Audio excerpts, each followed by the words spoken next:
And the publisher came up to me afterwards and said, I want to publish your collection. And I said, I don't have a collection. And he said, well, I want you to write one. We're going to give you a contract. My name is Jacqueline Allen Trimble, and this is Diversus. The title of my book is How to Survive the Apocalypse, and it's about how Black people have survived many apocalypses and that they have done it by their creativity. So the book moves from rage to joy, to rage, back to joy again.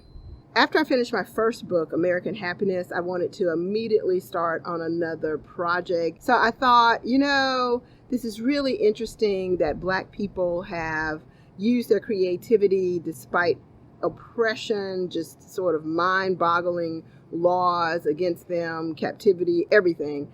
But it's come out in their creativity, in whether they're making quilts, sorrow songs, spirituals, or the blues or jazz. This woman by the name of Lillian Brewster Dungy, who was a real woman who lived in Alabama, was born in Alabama in 1868. And it is a little chronicle of questions she might have asked in her life, because she was a Victorian woman. But I consider the fact that even that term, Victorian woman, applied to a Black woman in 19th century Alabama would have been problematic. This woman, Lillian Brewster Dungy, who was what people would have considered a privileged Black woman, walked around in a town where she probably passed the people who owned her parents. She was also a woman with a very pale-skinned woman.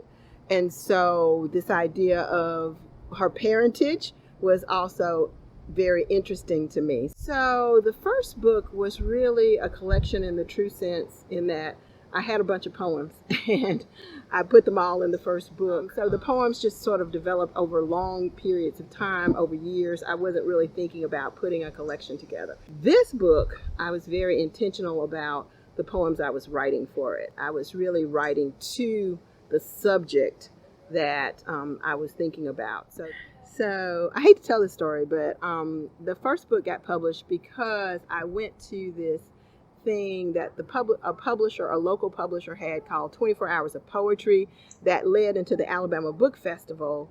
And you could sign up for a slot within a 24-hour period. It could be 2 o'clock in the morning. And I happened to sign up for a slot at 5 in the afternoon. And the publisher came up to me afterwards and said, I want to publish your collection.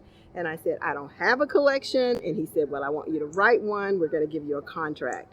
And I don't like telling that story because that never happens. So once they published my first book, they asked me, they said, okay, we want to publish your next book. So when are you going to finish it? And it took me 6 years, but I was a little worried because they were a small regional publisher, but they did a really good job. And I actually got some advice from Tamba Jess. He said, if you find a publisher you really like that works well with you and your sensibility, stick with them. And so even though they're a small regional press, they got bought by the University of Georgia Press recently. And so I said, are you still going to publish your book? And he said, oh, absolutely. We're going to publish your book. And now you'll have more distribution opportunities and other opportunities. So I hope that's true. Ooh, the hardest part of putting a manuscript together for me was, once I wrote the poems, was figuring out the order. What was the order that made sense? The book is divided into 2 sections. One begins with a quotation from Nina Simone, Lord have mercy on this land of mine, we all gonna get it in due time. And the second one comes out of the book of Jeremiah, which talks about how the prophet has the fire shut up in his bones. And that's, for me, what the act of poetry was like. But figuring out the order of these poems that move from kind of the historical to the national to the personal was really interesting and problematic, tedious, mind-blowing, fascinating, maddening, all of the above. All right, so the first thing is to write it, is to just sort of keep writing every day. Something I didn't do as much of with the first book was to send things out to be published by different magazines or different journals. And so I would say do that, to have people read it. And don't be afraid, because you can do it. You can absolutely do it. As an artist, everything belongs to you. You can write about anything. So what aren't you allowing yourself to write about?